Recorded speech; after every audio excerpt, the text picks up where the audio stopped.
And if I can ask you about last night, the president tweeted out some fake videos, one of which was labeled manipulated media by Twitter.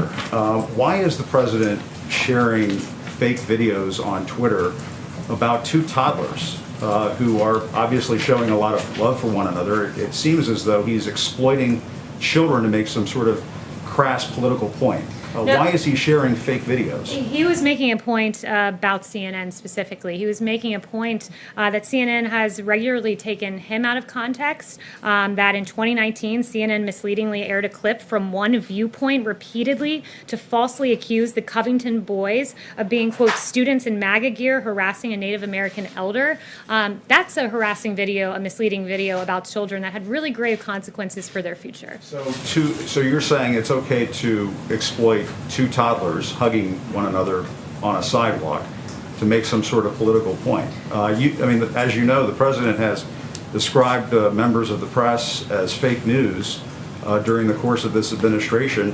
When you share fake videos like that, doesn't that make you fake news? I think the president was making a satirical point that was quite funny if you go and actually watch the video. I think he was making a satire. The point is it was a play on CNN repeatedly taking the president out of context. Like the time when you guys had a chyron that read, "Trump slams some illegal immigrants, they're animals." Well, guess what? The people he called animals were MS-13 illegal immigrants who regularly mutilate people in this country. Those things are entirely misleading. You don't mind pointing out the president has referred to some Mexican immigrants as rapists. He has tried to pass a Muslim ban in this country.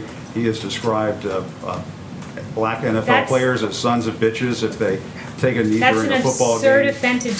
That's an absurd attempt to justify the misleading headlines that are regularly on your network. Because nothing shows just how much the Trump administration traffics in projection as the guy who spends all of his waking hours slamming faking news, literally perpetuating fake news. This question by Jim Acosta was asked in response to a tweet shared by Trump with the manipulated caption, "Terrified toddler runs from racist baby," to try and prove some point about how CNN or the, quote, fake news in general manipulate stories. Only by doing so, by sharing manipulated video, Trump is literally committing the same act that he's accusing CNN of in this very instance. The guy's trying to prove that CNN is fake by accusing them in a video that is fake, just in case the irony was lost on you. By the way, for what it's worth, CNN did actually cover that exact video, and the title wasn't so much a divisive lie as Trump claimed, but instead was, "These two toddlers are showing us what real-life besties look like." A quote within the article even read, "Cicernos, one of the boys' fathers, said he usually doesn't post private moments to Facebook, but he thought the boy's innocent hug was a beautiful, candid moment to share in the midst of racism and hate in the world."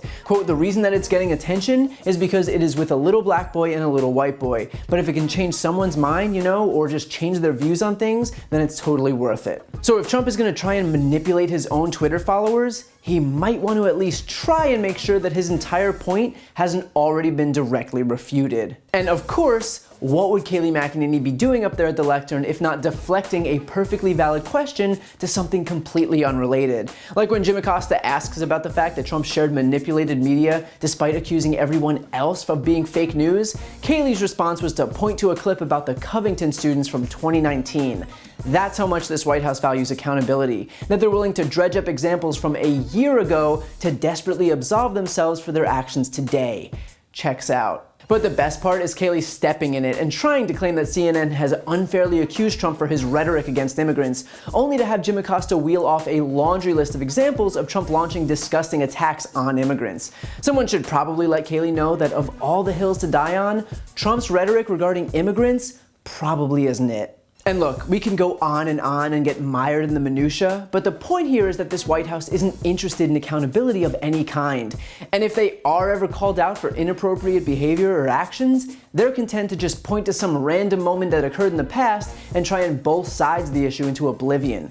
Trump could literally shoot someone on Fifth Avenue, and Kayleigh would say, "You see, the thing about Trump murdering someone in cold blood is that the Democrats have allowed funding to organizations like Planned Parenthood where thousands of unborn babies were murdered in cold blood. So I would suggest you take up your complaint with Nancy Pelosi and Barack Obama and Joe Biden. Thank you very much, everyone. Have a great weekend." And I'm joking now, but tell me that doesn't sound like it could come straight out of Kayleigh McEnany's mouth. The simple truth is that she will continue to lie because she has no choice. She has the impossible job of defending a person whose words and actions are simply indefensible. And yet, nonetheless, the fact that she makes the conscious decision to go up there every day and lie to the American people renders her just as guilty as the guy she lies for.